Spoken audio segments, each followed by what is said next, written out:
नमस्कार साथियों, स्वागत है आपका। देखिए, बहुत ही आज का इम्पोर्टेंट टॉपिक है महासागर। जिससे संबंधित एक दो क्वेश्चन पेपर में आ ही जाता है कभी कभी। तो चलिए इसको देखते हैं कि ये आपको पता है कि पृथ्वी पर जो 70% हिस्से पर क्या चीज़ है, महासागर है, पानी है। तो 70% हिस्से पर तो महासागर हो गए, पानी हो गया सब। अब सबसे बड़ा जो महासागर है वो कौन सा है? प्रशांत महासागर। इसकी और भी चीज़ें हैं, वो देखते हैं। सबसे बड़ा महासागर है ये तो आपको पता है। अब इसके अंदर ही प्रवाल भित्ति पाई जाती है।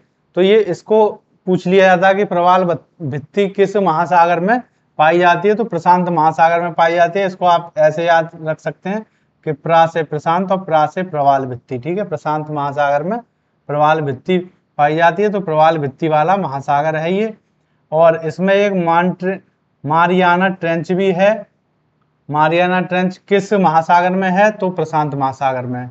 अग्नि वलय वाला महासागर कौन सा है? रिंग ऑफ फायर, वो भी प्रशांत महासागर है। ठीक है, अगला देखते हैं सबसे छोटा और सबसे बड़ा, यही दो इंपोर्टेंट हैं। आर्कटिक महासागर, ये सबसे छोटा महासागर है और इसको और किस नाम से जाना जाता है?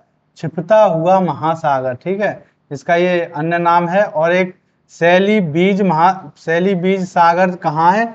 ये आर्कटिक महासागर में ही है, शैली बीज सागर। ठीक है, अब अगला देखिए इंपोर्टेंट, उत्तरी अटलांटिक महासागर। इसमें क्या है? बरमूडा त्रिभुज कहाँ पाया जाता है? इसी में पाया जाता है। उत्तरी अटलांटिक महासागर में बरमूडा त्रिभुज पाया जाता है।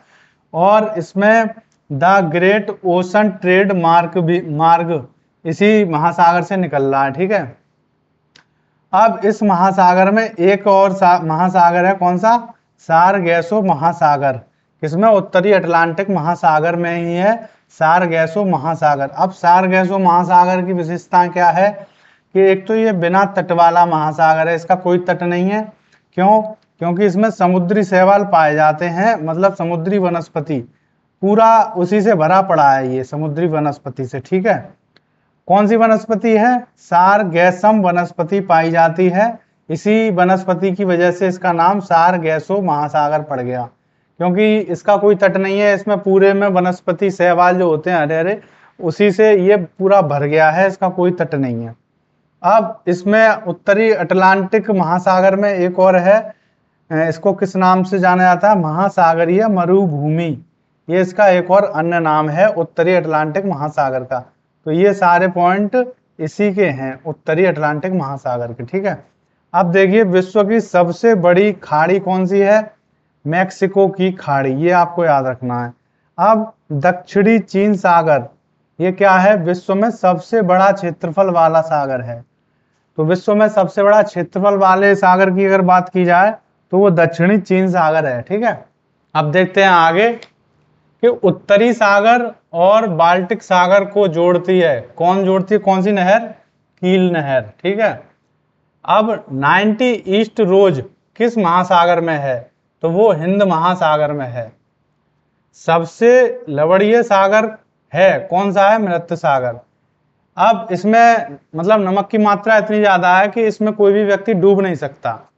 तो सबसे लवणीय मतलब कौन सा है? मृत सागर।